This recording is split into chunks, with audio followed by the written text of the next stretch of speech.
It's the Real News Network. I'm Sharmini Pires coming to you from Baltimore.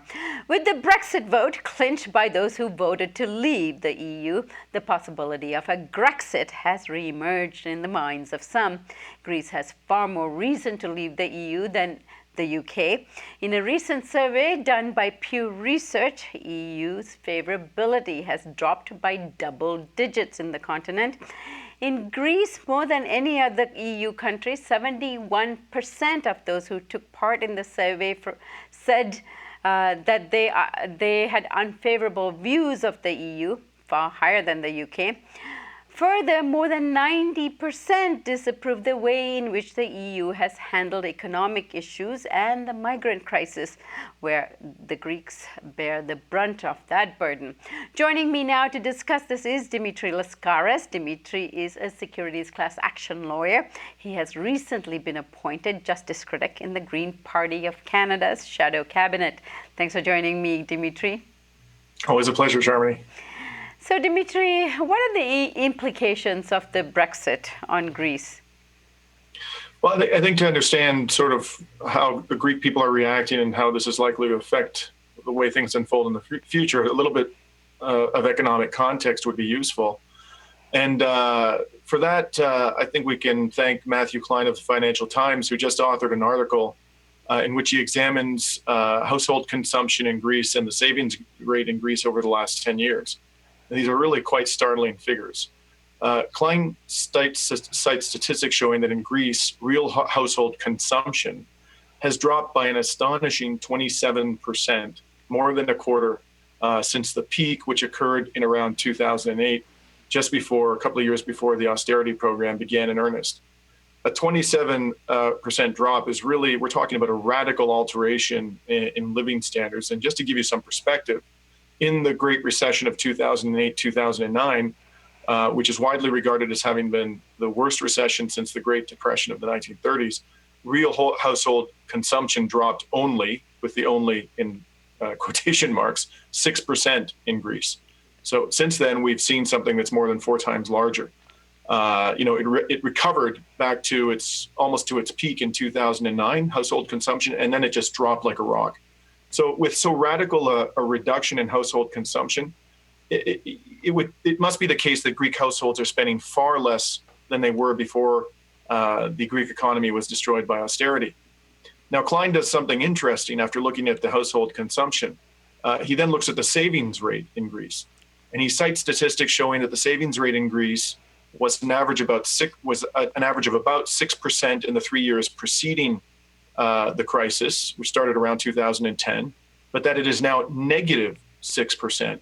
So Greeks, what does this all mean? Greeks are eating into their savings at an alarming rate, and they're doing so despite the fact that their household consumption has fallen to an extreme degree. So Greeks are watching their savings evaporate, even as they are enduring a drastically reduced standard of living, all at the same time. And what happens, one must ask, when these savings run out? The question is all the more pressing, that question, because, of course, the social benefits upon which the poor and the hard-pressed depend in Greece are being eviscerated by the austerity program, and most particularly pensions, which are very important to sustaining poor Greeks. So what happens when the savings run out? What happens when the savings run out is, especially when you have such weakened levels of social support, is an explosion. Or a collapse, or both at the same time. That's where we're heading in Greece. And it's against that, and the Greek people understand this, I think, all too well. They're living it on a day-to-day basis. So it's against this backdrop that the Greek people are sizing up what it means to be in the EU and what the implications of the Brexit vote are. And it's not at all surprising. I don't think anybody should be remotely surprised by the fact that there is such an extraordinarily high disapproval rating for the EU, and in particular the manner in which it's handling the economy in Greece. So at the same time, fortunately for us, a poll came out which allows us some insight into how the Greek people are reacting to the Brexit vote. The poll found that it came out in the last few days. The poll found that 45% of respondents believe that Brexit will have a negative impact on Europe. 27%, interestingly, view it as a positive development.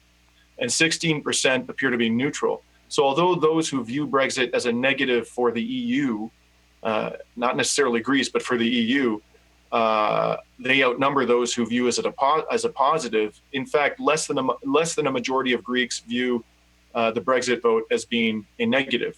This poll also looked at attitudes towards the political parties in Greece at the current time.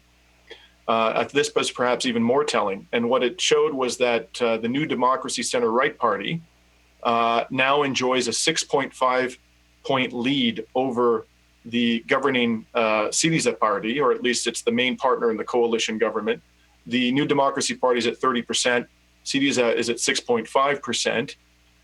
Running a distant third is the neo-Nazi Golden Dawn Party at 6.5%.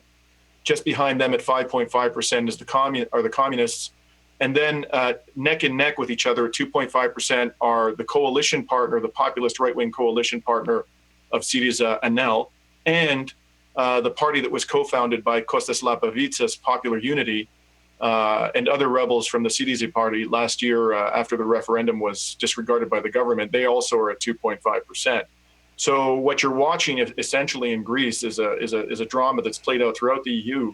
These leftist or so-called leftist or socialist governments engaging in a self-immolation by embracing austerity and then becoming wildly unpopular with the electorate. And Syriza, like PASOK, the purportedly social democratic party that preceded Syriza, appears to be going the way of the dodo bird. Now it's at 23.5%, so it still enjoys a significant degree of popular support, but that is eroding rapidly. And I think what we're going to see in the near future, if we continue down this path in Greece, is increasing antipathy towards Syriza and even more antipathy towards the European Union and in particular the Eurozone. And Dimitri, one thing that the Brexit vote has evoked is a discussion about reformulating, redesigning, rethinking the European Union. You think that's something that's going to be favored by the Greeks? Well, I think the Greeks would be wildly supportive of anything that results in a relaxation of the austerity policies. As we've seen, however, the electorate of the Greek will has virtually no impact on policymaking in the EU. That was demonstrated in rather brutal fashion in July of last year, after over 60% of Greeks rejected a less severe austerity program than was ultimately imposed on them. So it's interesting, it's very instructive to look at how the EU elite has reacted to the Brexit vote, in particular in the context of Portugal, because Portugal late last year elected a government, a socialist minority government that appears to have some level of support from leftist parties and the Greens, enough to maintain power for the time being. And initially that party said that they were going to roll back the severe austerity that had been imposed on Portugal. And Portugal is widely viewed as being the country that is most at risk after Greece in the Eurozone, because of the debt and austerity and the rest of it.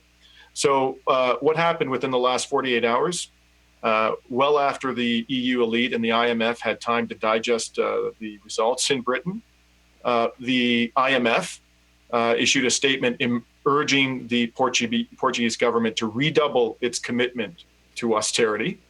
And Wolfgang Schäuble, the finance minister of Germany, caused quite an uproar when he told the press in the last couple of days that if Portugal didn't stick by the austerity dictates of the current bailout, it would be forced to come hat in hand to the EU to beg for yet another bailout. And that caused quite a bit of outrage in Portugal. So at this stage, there's absolutely no indication, as far as I can see, that the EU elite has learned any lessons from the Greek referendum in July of last year or the Brexit vote, both of which were almost certainly, at least to some degree, this isn't the whole story, I think, but to some degree, they were an expression of discontent with the economic policies of the EU and with the fundamentally anti-democratic character of the EU. So at this stage, there's little reason to believe that the EU elite is going to draw the lessons that ought to be drawn from these two votes. Yeah, I think they're more in the self-destruction mode. All right. I thank you so much for joining us, Dimitri, and I thank you for your report. We'll be in Greece next week, both Dimitri and I. at Lesbos Island at the Conference on Refugees, which we will be live streaming, and hope you join us both then. Thank you, Sharmini. And thank you for joining us on the Real News Network.